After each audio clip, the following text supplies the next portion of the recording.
All right, good afternoon, folks. This is the next sections of the proofreading book. This book right here, that you guys have already done. I've given you an explanation of this already. The first 7 pages, I've already gone through this with you. This is the next 7 or 8 pages. So for this section, a couple of different things going on here. So for this one here, you're going to look through these phrases and look for the misspelled word. There's only one, if any, in each sentence, okay, or each phrase, I should say. So in the example here, you'll see that there's nothing in here that's misspelled. So in the line next to it, you would say none. But as you go through these, if you find a word that is misspelled, then you would underline the word and then put the correct spelling over here. And again, you may have to use Google to do some searches on some words if you're not sure. I believe there's 2 of these examples that I think it's 2 that do not have any spelling mistakes.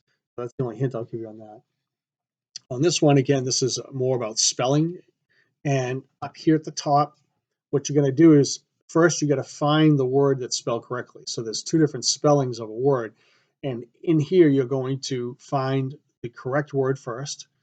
I would probably underline it or circle it. Once you have it, then you use the proper word in the sentences, the sentences that are down here. Okay, so that's what this section is all about. That's on page 9. Now on page 10, you can see this is about capitalization. And I just noticed that when I was looking at the book, the printout, that's the proofreading code for capitalization. So if a word needed to be capitalized, you would put 3 lines like that underneath the first letter of the word. So again, if you look over here, I had to write them on here because it didn't show it it didn't print on the book for some reason. But again, you're going to go through these. Looks like there's 12 or 15 different lines. You're going to find the word that needs to be capitalized, and you would put those 3 little lines underneath it. The next page is still capitalization. You can see here the marks are not on this page either. So I just hand drew them in right here. Go through the example.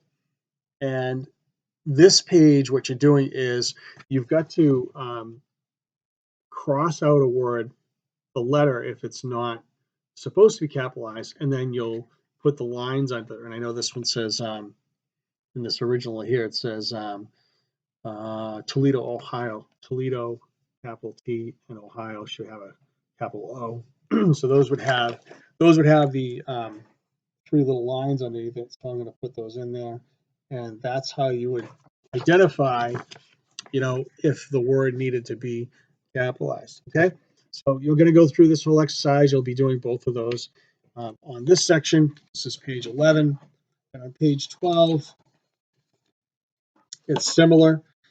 Same thing. This one, for some reason, all the examples showed up. What the marks look like in here gives you some rule 1, 2, and 3 about capitalization and and not capitalized words. So again, if you look at this, where you see the example, you've got a couple words that need to be capitalized here, and then the word mother right there would not be capitalized. You would take that and you would put a line through it. So as you go through these, you can have multiple things going on. So make sure you understand these rules up here to make sure that you get this part filled in correctly. Page 13. So this one is, again, about capitalization. And what you want to do is it's either capitalized 3 lines or the slash diagonal line would go through anything that's not supposed to be capitalized. So these are paragraphs, though. There's 3 examples. There's 3 paragraphs here. So you're going to have to go through each paragraph and find all the spelling mistakes. All right. Again, it could be capitalized, or a word that needs to be capitalized, or a word that is not that is capitalized that needs not to be. Okay. So you're going to do those same 2 symbols on that worksheet. This next one is about punctuation. So it's, again, read up here at the top and you'll see stuff here about punctuation. is it a period? Is it an exclamation point? Is it a question mark? So again, there's 10 sentences, and you're going to be required to put some sort of punctuation mark at the end of each sentence.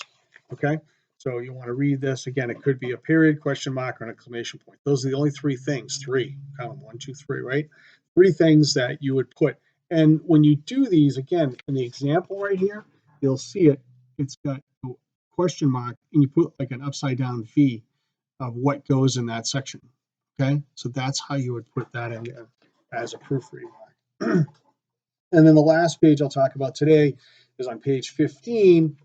This is about commas. All right. So where they go, how they go, periods and quotation marks. Excuse me, question marks, periods, and commas. So you can see here, there's some examples of what goes where: periods, question mark, commas. These are the examples. These are the rules right here again. And in this section, you have 5 lines that you'll address that need to be looked at, that you'll do the proofreading marks in. And then you'll do this part right here, which is just a little, we'll call it a paragraph. It's only a couple lines or a letter to somebody, because you notice there's a date up here that needs to be addressed, plus this, and then this stuff. Okay, so that's it for this week. The other thing I probably should have shown you at the beginning of this is in the back of the book. If you look in the back, I think it's on page 27. These are some additional proofreading marks that some people are used to seeing in the industry. There's also, I thought there was another one too. I could be wrong, but so that's where we're at. Again, I'm going to stop at page 8 here, and good luck with this section.